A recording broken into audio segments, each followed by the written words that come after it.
Halo anak-anak, selamat pagi semua. Hari ini kita akan kembali melaksanakan pembelajaran jarak jauh untuk kelas 5 dengan tema 5, yaitu ekosistem, subtema 1, komponen ekosistem, mata pelajaran Bahasa Indonesia. Materi yang pertama yaitu menjelaskan informasi penting dalam teks non-fiksi.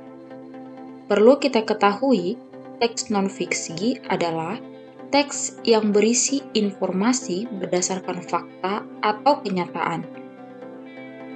Teks non-fiksi dapat dipahami isinya jika kita dapat menggali informasi teks tersebut. Yang kedua, menentukan ide pokok dalam teks non-fiksi. Ide pokok teks adalah inti permasalahan dari suatu teks.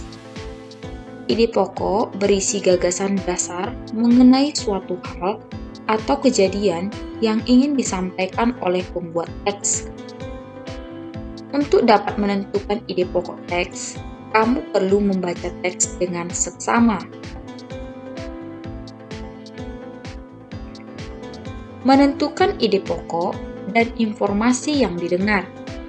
Untuk menemukan ide pokok dan informasi penting, kamu dapat memperhatikan hal-hal berikut.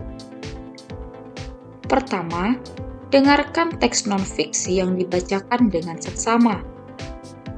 Kedua, catatlah kata-kata kunci yang terdapat dalam setiap paragrafnya, serta gunakan kata tanya apa, siapa, di mana, kapan, mengapa, dan bagaimana untuk membantu menemukan ide pokok dan informasi penting pada setiap paragraf. Selanjutnya, membuat ringkasan teks non-fiksi. Menyajikan teks non-fiksi secara lebih singkat dengan mengambil intisari atau ide pokok dari teks. Hal-hal yang perlu diperhatikan saat membuat ringkasan teks non-fiksi. A. Membaca teks non-fiksi dengan seksama. B. Menentukan ide pokok setiap paragraf pada teks non-fiksi. C. Menyusun ide pokok tersebut ke dalam beberapa kalimat menggunakan bahasa sendiri. D. Memperhatikan pemilihan diksi dan ejaan sesuai dengan EYD, ejaan yang disempurnakan. Selanjutnya, menguraikan informasi penting dalam bentuk peta pikiran. Peta pikiran merupakan suatu cara mencatat kreatif dan efektif yang disajikan secara ringkas. Peta pikiran biasa disajikan berbentuk cabang seperti pohon.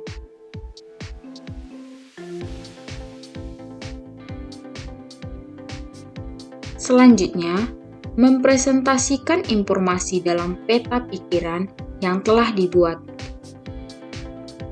Untuk mempresentasikan informasi dalam peta pikiran yang telah dibuat, perlu kita perhatikan hal-hal berikut. Yang pertama, sikap tubuh yang tegap ketika presentasi. 2. Adanya kontak mata dengan pendengar. 3. Penggunaan lafal dan intonasi ketika menjelaskan. 4. Pemilihan kata yang tepat ketika mengucapkan salam pembuka dan penutup. Demikianlah pembelajaran pada tema 5, subtema 1, muatan bahasa Indonesia.